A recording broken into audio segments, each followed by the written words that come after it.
ये एक अच्छा क्वेश्चन एसएससी सीजीएल पैटर्न पर बेस्ड है। Though appeared confident in the interview, the candidates lack of preparation became evident during the technical round. अब दो English में एक सबऑर्डिनेटिंग कंजंक्शन होता है और दो का प्रयोग करते हैं यद्यपि या हालांकि दिखाने के लिए, जहां हमें कंट्रास्ट दिखाना होता है। सबऑर्डिनेटिंग कंजंक्शन का काम होता है मेन क्लॉज और सबऑर्डिनेट क्लॉज को ऐड करना, जोड़ना, कनेक्ट करना। ये जो सबऑर्डिनेटिंग कंजंक्शन होता है जैसे दो, ये शुरू में भी आ सकता है और बीच में भी आ सकता है।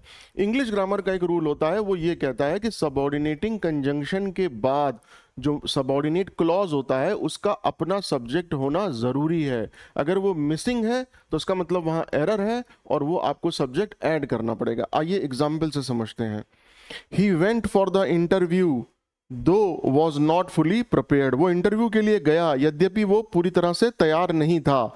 अब ये जो दो है ये एक सबऑर्डिनेटिंग कंजंक्शन है जो मेन क्लॉज को सबऑर्डिनेट क्लॉज से जोड़ रहा है।